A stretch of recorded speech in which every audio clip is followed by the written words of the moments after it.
I dyed my hair, and no, I didn't film it. I was gonna film it, and then I thought to myself, like, if this turns out really bad, do I really want evidence? I bleached my hair, obviously. I am shocked that it did not come out looking disgusting. There's a little bit of an orange tint to it. I toned my hair, but it's still a little bit orange, but I don't really mind. And this bitch is still not damaged, and I'm going to stop while I am ahead, because I know that if I keep doing this shit and I'm like, well, it's not damaged this time, so I can do it again, then my hair is gonna fall out, and I know what's gonna happen. So we're gonna stop for now. But hey y'all, I'm back. And like I said on Friday, I have your guys' paranormal stories that I'm very excited to read. I found one story too that reminded me of something that I haven't told you guys yet that's paranormal. And so I'm gonna share it with you guys. I went back and forth on whether or not I wanted to make a video about it because I felt like the more that I talked about it, the more shit kept happening. But I really want to tell you, and this happened like months ago at this point, and nothing's happened since, so we're gonna talk about it. The title of the story says, I need advice. I think there's a demon in my house stealing our stuff. And I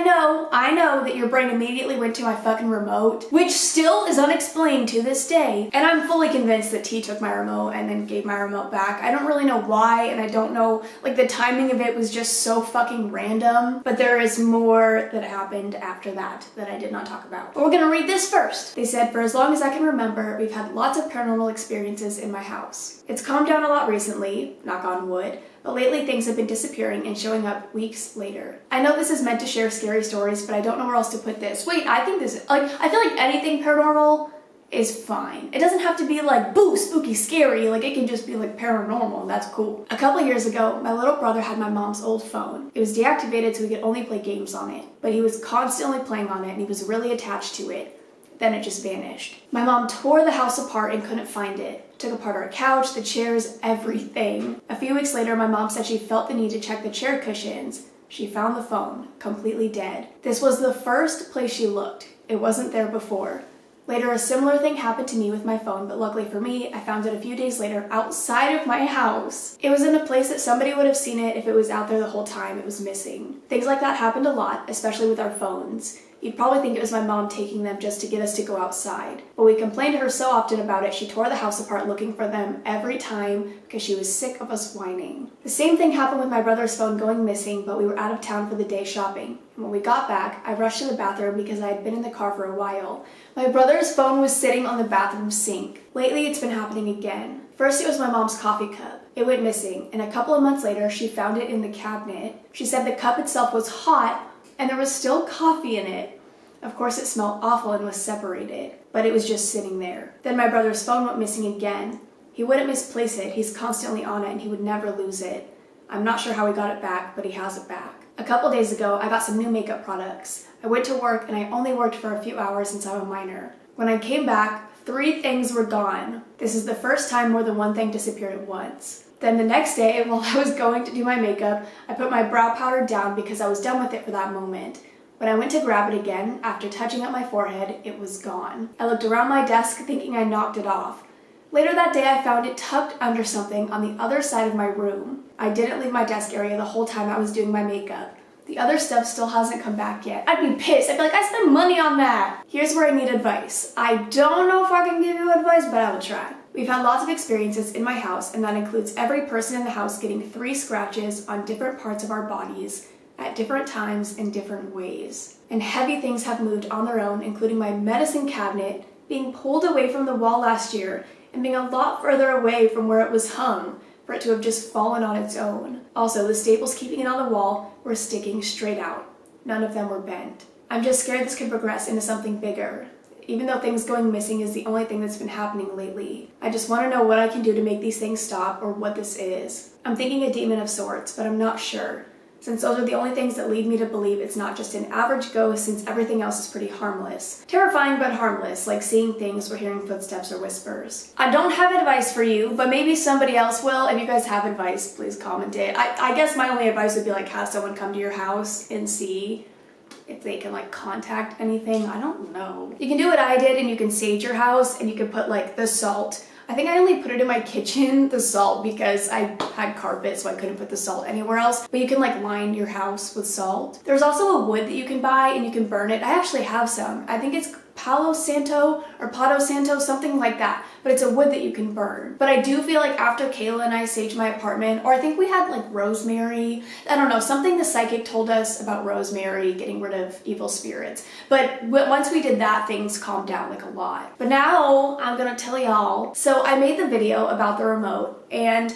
I was freaking out I was freaking the fuck out when that happened, obviously. I had called Kayla before I filmed the video, and then Kayla ended up watching my video. She called me back, whatever, and we talked about it. And then I had talked to I believe it was either 2 or 3 different people, and I can't remember the exact things that they had lost, but there were at least 2 people, 2 of my friends who had been in contact with the Ouija board, who had been there while we did it or had done it with me, who had lost something and had it reappear. Okay, I'm editing the video and I remember one of the things, and I remember why it freaked me out so much at the time. Let me pause my video. My friend Kendall, who was there with us one of the times we were using it, she was just watching us. She didn't actually touch the board. Her dog passed away a while ago, and she found his collar in her front yard, I believe. I might get some of the details wrong, but I know that she found his collar, and she had reached out to me because she was scared, and I think she had seen my video and she was like, this happened to me too. But I remember she was like, it wasn't there. It was not out there. I would have seen it, but it was the collar of her dog that had passed away. That was one of the things, and I just wanted to throw that in because I feel like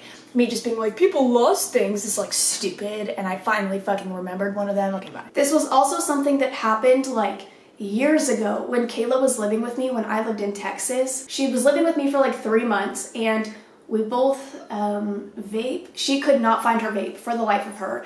And one day we literally got into, I think it was her car, and it was just sitting on her fucking driver's seat. Just small things like that that make absolutely no sense. Like, of course we looked in her car. We had been in her car a million times. She would have been sitting on it. We would have seen it. But I just thought it was so crazy that multiple people, like I said, who were involved in some way, all had things reappear on the same exact day that I found my remote. And I can't remember, I think it might have been John that I was talking to, and he was like, you need to stop paying attention to this stuff. Like, you need to stop bringing attention to this stuff. Because the more that you talk about it, the more shit is gonna happen. And that's why I feel like I shouldn't talk about it. Hey T, if you're here, then please don't fuck with me anymore. But I also at the same time like can't help myself because I want to tell you guys literally every single detail of my daily life.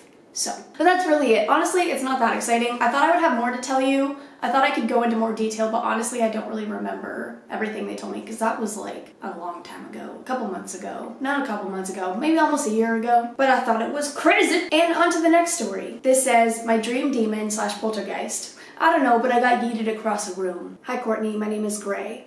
I'm 16 and a lot of shit has happened since things first started happening when I was 11. To start this off, back in 2015, my aunt, my best friend at the time, and I decided to take a trip up to Chicago for the weekend. We spent the whole day shopping. My friend had bought a Ouija board at one of the shops, and after we finished shopping, we headed back to our hotel. Looking back on it, I wish we would have just gone home. We stayed at the Crown Plaza Hotel. I didn't know this at the time, but it's notorious for its black market. Being the little shits we were, we decided to play the Ouija board while my aunt was showering. We sat on the floor with our hands pressed on the planchette for like 10 minutes and nothing happened, so we decided it would be best to put the game away and order pizza. Being stupid little 11-year-olds, we knew nothing about the rules of the Ouija board. We put the game up without saying goodbye. After pizza, I went to bed totally forgetting about the board until about 3 a.m. I know, cliche. I ended up waking up and I couldn't move. Now, little 11-year-old me had no idea what the fuck was happening. All I knew was, it's dark, I can't move, and there's a burned human head at the end of my bed. Oh, yeah, it looked like a malnourished and badly burned human. I shit you not, it started crawling. I don't want to do. I don't know why I start singing when I'm like scared. When did that start? I shit you not, it started crawling up the bed slowly. I can feel it crawling up me. When it got to my chest, it was gone. I bolted up screaming. My friends stopped talking to me after that trip, and I've had night terrors ever since. I'll talk about them later. If I was your friend, I'd probably stop talking to you too, no offense. So next summer's 2017, I went on another trip with my aunt and my sister Lydia, this time to Minnesota, and we stayed in a casino this time. I can't remember much about the place, except that it reeked of cigarettes no matter where you were. So on this specific night, it was our last night in Minnesota. My aunt had stayed up late to make sure we had everything packed so we could leave early. She had the TV on just for background noise, and according to her, I sat up in my sleep, let out a scream, and the TV flipped itself off. Then I apparently mumbled something in French. English is my second language. She told me about what had happened the next morning as we were leaving. Okay. August 2018. I was skipping school because I had a cold and I felt like shit. I was sitting at the kitchen table and my chair got thrown across the room. Keep in mind I'm a 14-year-old boy at this point and I weighed 140 to 150. So it's kind of hard to yeet me across the room. Later that same day, I had an argument with my mom about something. I was about to go walk into my room and I heard a bunch of crashing. My window had shattered and there was blood all over my room. Also keep in mind my room is in the backyard, which is fenced in. The police were also called. They took a DNA sample of the blood, but they came back inconclusive. I hate these stories. What the fuck? I have to sneeze. Okay, time to talk about the dreams. I've had very vivid dreams for as long as I can remember, but the night terrors just started a few years ago. 1. The date, time, and location in the dream is always different, but always ends in me being burned alive by people in demon masks. And this is not a dream, but I'm in a group where we go out and clean up areas like once a month. So on a specific day, we were cleaning in a wooded area not too far off the road. Like we could still see the road from where we were cleaning. And one of the other guys in my group goes, "Hey guys, look at this," and pulls a devil mask identical to the ones from the dream out of a clump of mud, grass, or some shit. Okay, another dream. I'm running through the woods being chased by some dark entity. I trip over a tree rot, break my ankle, and the entity devours me and I wake up. I'm exploring an abandoned school with my friends, Katie and Emmeline. We end up splitting up for some reason, and they're gone for a while. Then I go looking for them and find them in a different room, both of them dead. So that was fun. Okay, I'm driving down a country road. On either side there were cornfields. There was a young man in the passenger seat. He was blonde with blue eyes, and he had a faint scar that started in between his eyes and curved over his left eyebrow. I drove until we came to a cabin in a clearing in the field.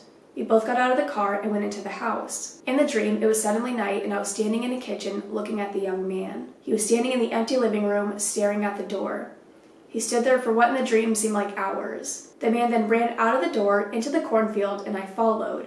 I couldn't see him, and then I found my way to the center of the field. There was a tall, cloaked figure standing there. The figure leaned down and kissed my left cheek. Then I woke up. There was a mark on my cheek where the figure had kissed me in the dream, and it burned like hell. I told my friend about this when it happened, and I shit you not, he goes, "Bro, I think you met death." Oh my god, I don't know what's going on with you, and I don't know who you contacted through the Ouija board, but what the holy shit. A couple more dreams. I was at a Christmas party with my family, and I'm in the midst of playing hide and seek. I found an old board game in my grandpa's room. My grandpa then found me and begged me not to open it. And then he died in the dream. I didn't get the chance to open it, but then we were bored at the Christmas party again, so I was looking in the hall closet again for a game for us to play. I found the same game, but the box was different. It was light pink and had peppermints on the cover with a little gingerbread man mid-run with the words "Run, Run, Man" written on it with red Twizzlers. Lydia, my sister, immediately took interest and tried to grab the game from me. I pushed her away and started to read the back. I don't remember what exactly it said, but on the back there were warnings about the game. There were also reviews from people who had played the game. There were the pictures and ages of the players. A 4-year-old, an 8-year-old, a 16-year-old, and 2 20-year-olds. All of them said, "Do not play this game." I held onto the box so nobody could open it. I then went to a different closet to look for a different game for us to play. There I found another box with a similar package, but it was a doll box, so it had the clear plastic on it. I don't remember what the doll looked like. My family then sat around the tree so the younger kids could open gifts. My brother got his first. He opened it and it was the game. Then my sister opened hers and it was the doll. I wasn't holding them anymore, and then I woke up. I told some of my witchy friends about this, and they think I have a dream demon attached to me, so if anybody has any advice for that, let me know. This is the end of the dreams that I can remember. Also, I said earlier that my sister had an experience too. This is not Lydia, but the sister who shares a room with her. She was laying facing her wall one night when she suddenly felt weight on the end of her bed. She thought it was Lydia, so she turned to tell her to get off the bed. When she turned, however, there was no one there, and Lydia was asleep in her bed on the other side of the room. And that's it. I'm sorry for the long post. I'll keep you updated if anything happens. Don't apologize. But there is an edit. They said, I forgot to mention in that Run, Run, Man dream that my grandpa's ghost kept appearing only to say, "You have 10 hours to hide." I've also found small bruises on my arms and legs that I can't remember where I got them from. Not necessarily paranormal, but just weird. I get bruises all over my body and I have no idea what they're from. But I don't know if they're, oh my god, what if they were paranormal? I've never heard of a dream demon. Maybe I'll look into that. I mean, I'm assuming it's just a demon that follows you into your dreams, but I feel like that's also the most like surface level way to put it. But I'll look into that. I've never heard that before. So if anybody does have advice or I guess more information, let us know. But this is the last one I'll read. It says, the shadow people watching from my porch. My name is Melly and I'm from Oahu, Hawaii. And it's kind of a known thing that Hawaii is very haunted. I actually didn't know that. In this email, I have paranormal experiences from 2 different houses in Oahu I've lived in. I'm sorry if I say either of the houses' names wrong.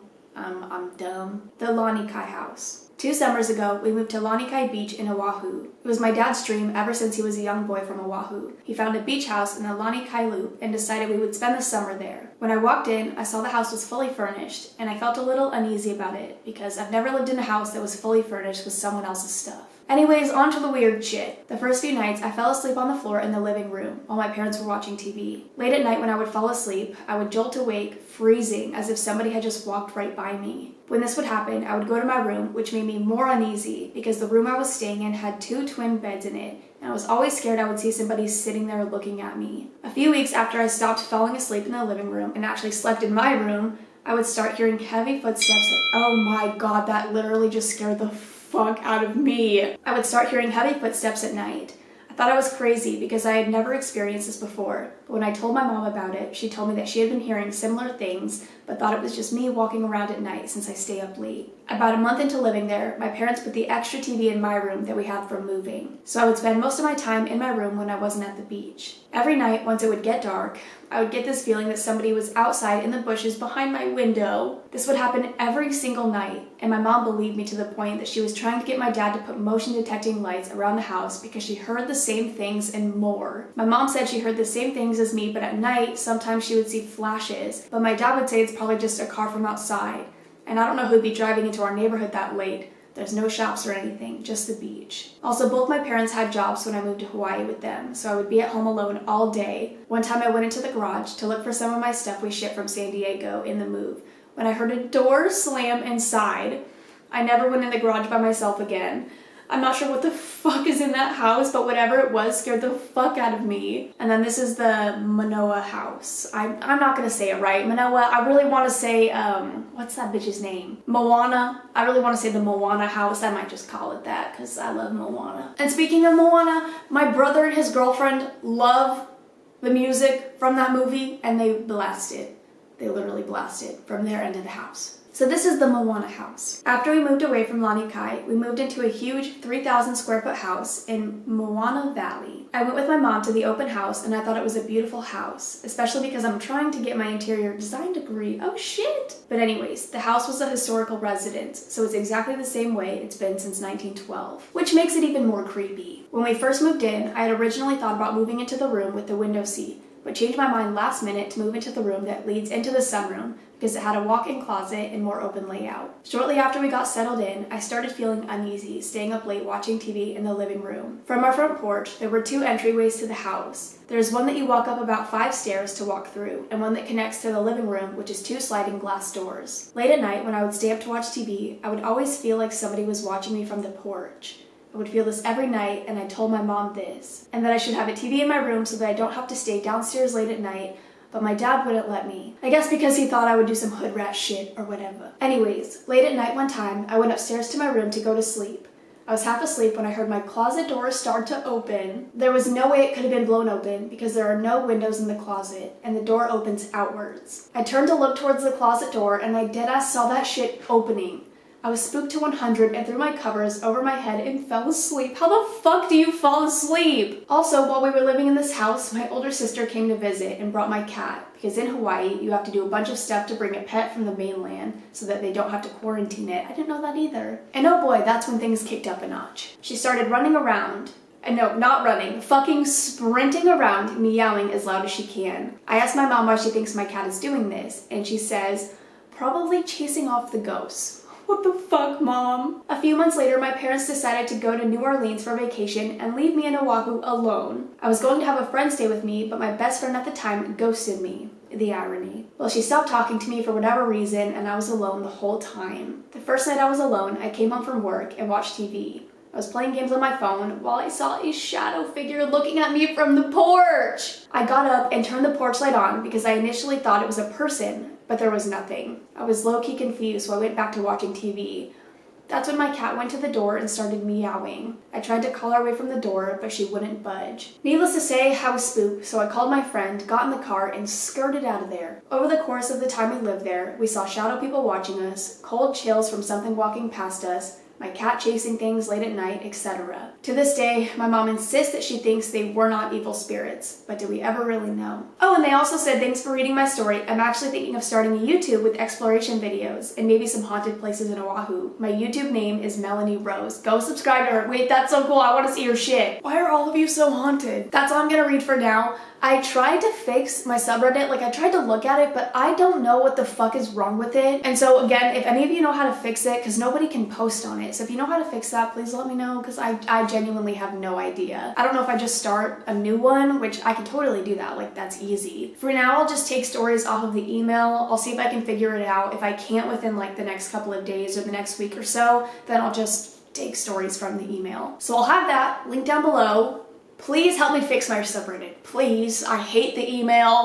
I get so many spam emails, you guys. Do you know how many porn websites I've been signed up for? Like, and dating websites? It's like everything you could possibly imagine. But if I have to take from the email so that I can continue these videos, I will do that. But other than that, I'm gonna go. I love you guys. I will see you in the next one. I don't want to raise my arms up because my armpits are nasty. See ya. Oh wait, no.